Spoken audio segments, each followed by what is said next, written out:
आदिकालीन साहित्य दो धाराओं में विभाजित था।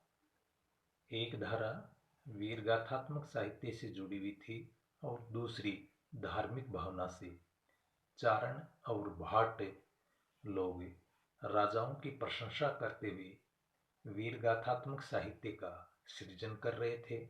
दूसरी ओर जैन, सिद्ध और नाथ जिस साहित्य को रच रहे थे वह धर्म से जुड़ा तो था ही, तंत्र मंत्र और जादू टोनों से भी संबंधित था। आज हम आदिकालीन साहित्य के अंतर्गत बौद्ध सिद्ध साहित्य का अध्ययन करेंगे। मैं डॉक्टर राजेंद्र सिंह, सह आचार्य, राजकीय कला महाविद्यालय सीकर। देखिए, आदिकालीन हिंदी साहित्य शासक, धर्म एवं लोक इन तीन आयामों में मिलता है। संस्कृत भाषा राज प्रवृत्ति की द्योतक थी। अपभ्रंश भाषा धर्म की भाषा का रूप ले चुकी थी तथा हिंदी आम जन की मनोदशा का अंकन कर रही थी। अध्ययन की सुविधा की दृष्टि से युगीन साहित्य अनेक रूपों में विभाजित किया जा सकता है। सर्वप्रथम हम बौद्ध सिद्ध साहित्य पर चर्चा करेंगे। सामान्यतः बौद्ध और सिद्धों का समय 8वीं से 13वीं शताब्दी के तक माना जाता है। इन बौद्ध सिद्धों का संबंध बौद्धों की महायान शाखा की अनेक शाखाओं में वज्रयान शाखा में था। इसमें तांत्रिक साधना का पूर्ण समावेश था। वज्रयान तत्वों के प्रचारार्थ जनभाषा में जिस साहित्य का सृजन किया उसे सिद्ध साहित्य कहा जाता है।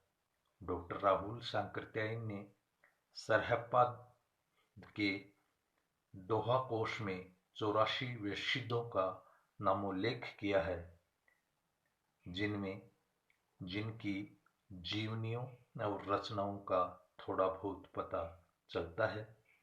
उनमें मुख्य हैं सरहप्पा, शबरपा, लुइपा, दारिकप्पा, डोमिपा, कणप्पा आदि आदि। इनमें भी सरहप्पा एवं कणप्पा का विशेष महत्व है। तांत्रिक साधना सिद्धों की इजाद की हुई नहीं थी। यह बौद्धों, शैवों और वैष्णवों में समान रूप से फैली हुई थी, पर बौद्ध तंत्र कुछ अधिक ही रहस्यवादी और विकृतिप्रक हो गया था।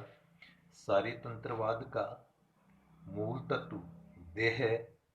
सिद्धों ने तांत्रिक वामाचार को अपनाया। वामाचार के मूल में स्त्री पुरुष का अबाधित असामाजिक संभोग है। इसका पुरोहित्य निम्न जाति की स्त्री करती है, जिसे भैरवी या योगिनी कहा जाता है।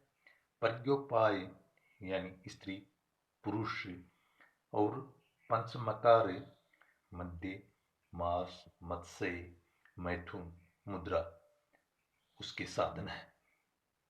साध्य है महासुखवाद अर्थात संभोग की चरम परिणति।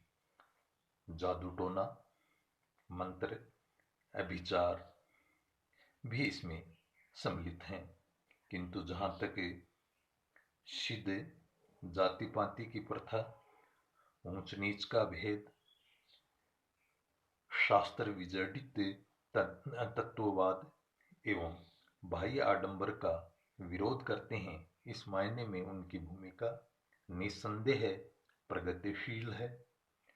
इन सिद्धों में ब्राह्मण, क्षत्रिय, वैश्य और शूद्र सभी वर्णों एवं जातियों के लोग थे।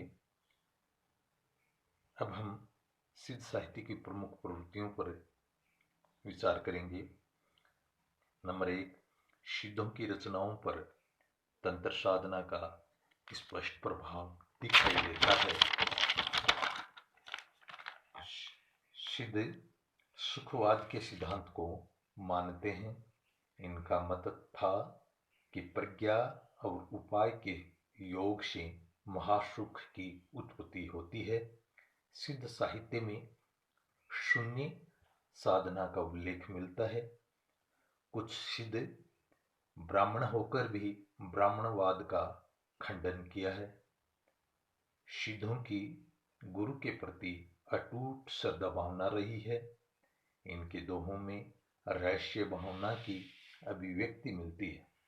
अगला, सहज यानी सिद्धों ने अपनी रचनाएं दोहा छंद में की। सहज यानी सिद्धों की भाषा अपभ्रंश है। दोहा कोशों के साथ बौद्ध सिद्धों ने चर्यापदों की भी रचना की। चर्यापदों की भाषा अवहट्ट है। सिद्धों ने योग साधना एवं काम साधना पर विशेष बल दिया। इनकी अभिव्यक्ति सीधी, सरल व सपाट है। इनके अत्यंत तीखे और दो टूके ढंग से उनका खंडन करने की जो शैली है, उसका स्वर कबीर में और भी जोरदार ढंग से प्रतिध्वनित हुआ है। Thank you. आज के लिए बस इतना ही।